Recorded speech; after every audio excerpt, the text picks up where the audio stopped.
Hey y'all, we on day 26. I'm happy about that. We only got one more day left of praying and covering for an hour. Oh, one day. We only got 4 days left. And today is heal what's inside of you so that it doesn't spill over, right? Um healing healing what's inside of you so that it doesn't spill over into your personal life. I know some people may want to get married or be in a relationship, but they struggle with their relationships. Relationships go up and down, um, because a lot of that has to do with parts of us that we didn't heal before we got into those relationships, nor did we try to heal before we got into those relationships, right? So, say like for instance, if you got kids and if you ever experienced like any type of molestation or anything like it when you was younger and you have children and you know that the person that you are now in a relationship with, you see that you shouldn't be in a relationship with you, like it is now spilling over and it's like you want to leave but you can't. Well, you want to leave but you don't leave because you feel like maybe you want to end up with someone that's going to touch on your kid, or you may end up with someone that's worse than the person you were with. That's because that's the unhealed version of you speaking, who's given, who is acting like it has authority over your future when it doesn't. So you want to heal from that so it doesn't spill over into your future that is destined for you, right? Your finances. A lot of time people say they get money and they going through something and they say, "Dang, what's it called?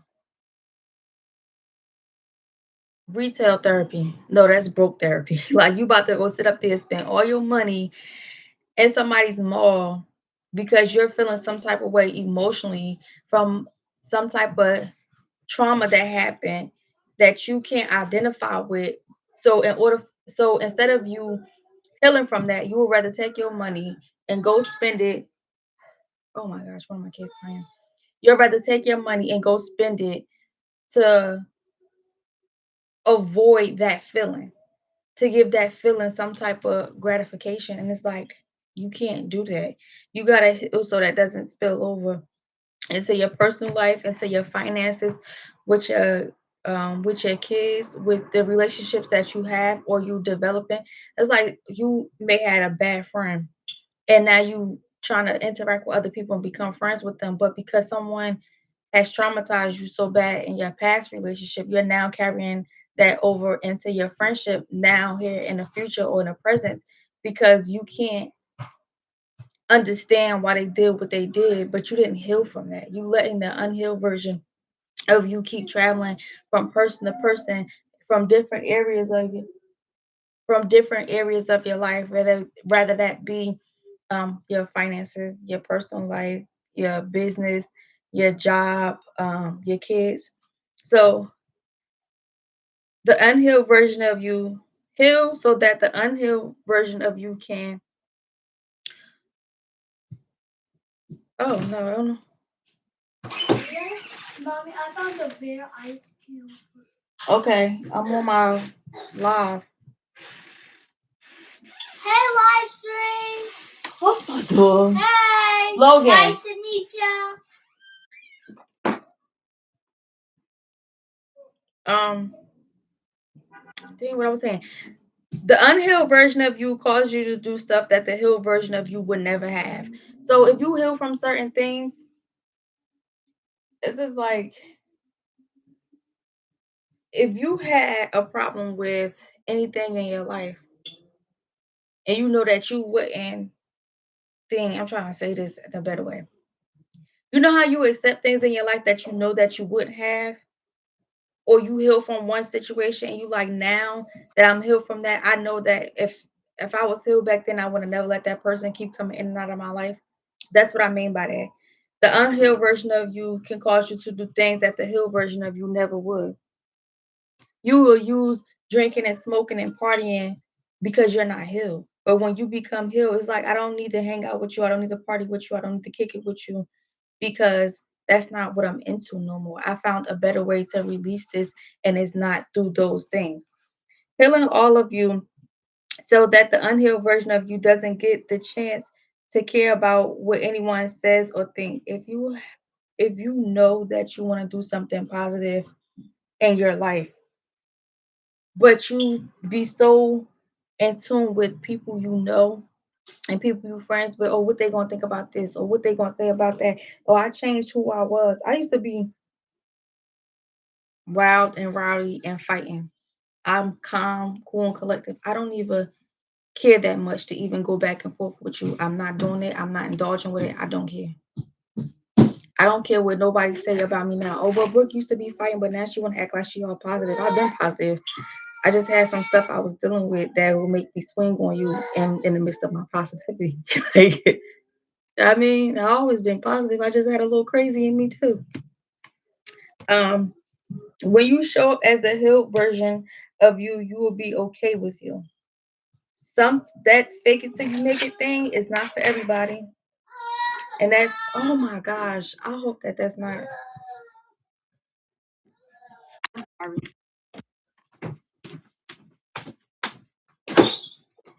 Why you work at my door? Come on, get up. Why you right here crying? What happened? Okay, when I finish my prank call, I'm gonna come play with you, okay? Okay. You can't be at my door crying because I'm on the okay?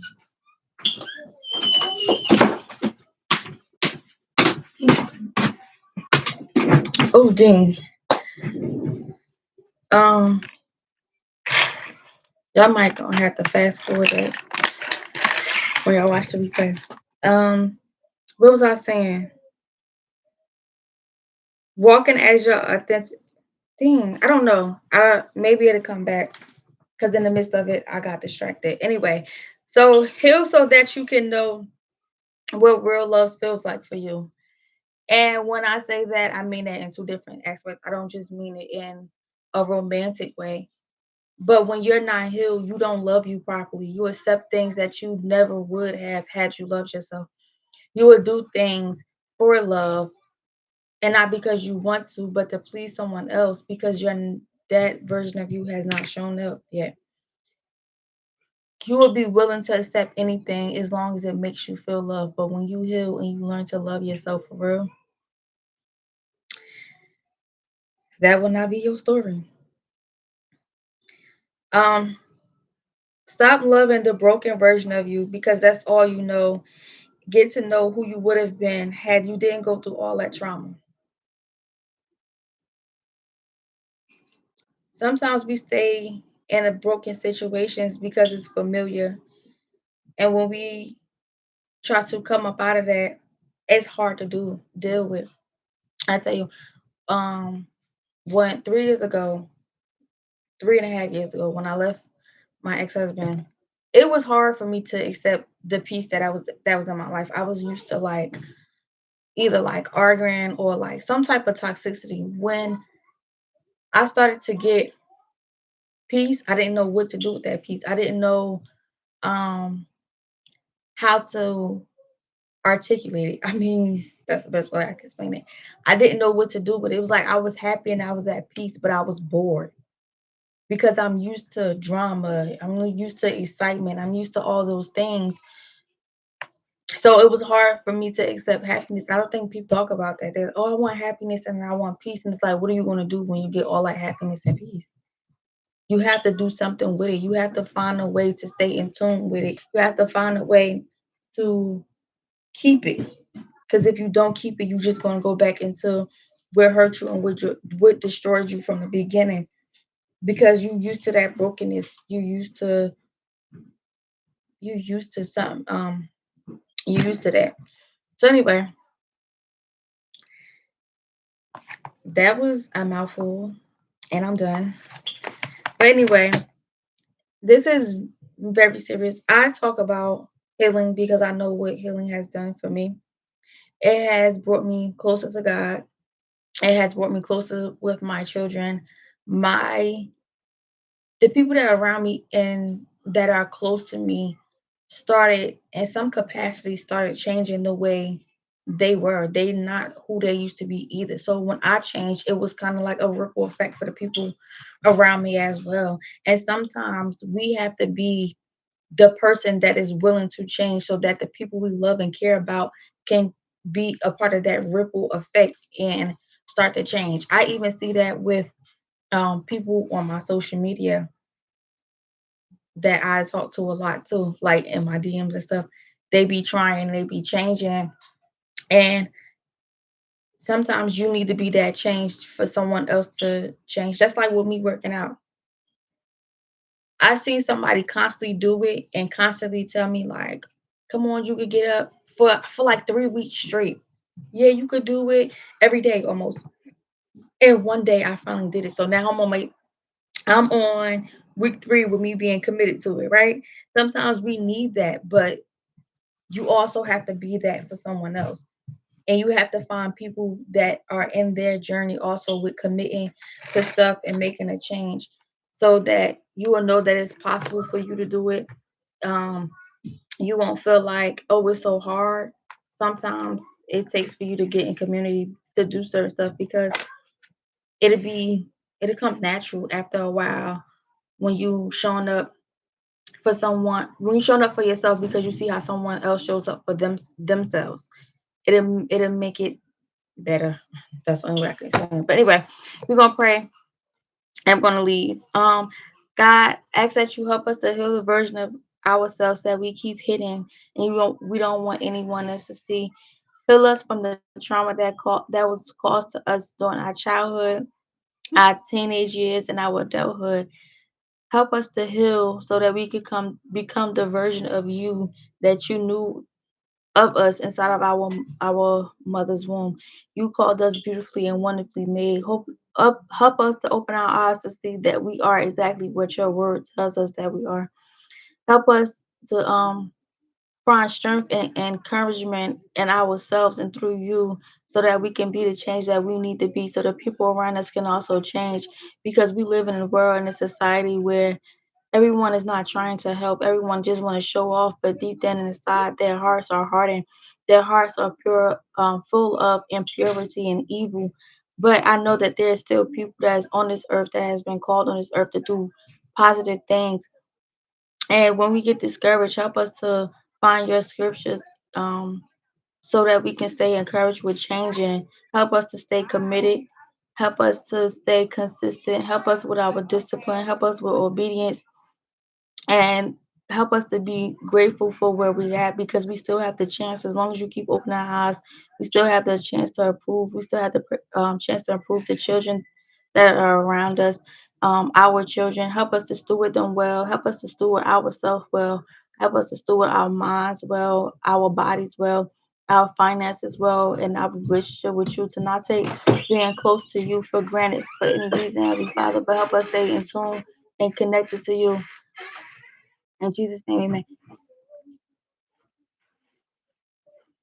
So in the description, I am going to leave. I have a prayer group, the Cover Mothers. We meet once a week for prayer, bi-weekly for real world topics and discussions, is resources and whether it be for your family, your finances, some type of organization. All that is will be inside of the description. And that's it. I hope y'all have a beautiful rest of y'all. What's today? Tuesday.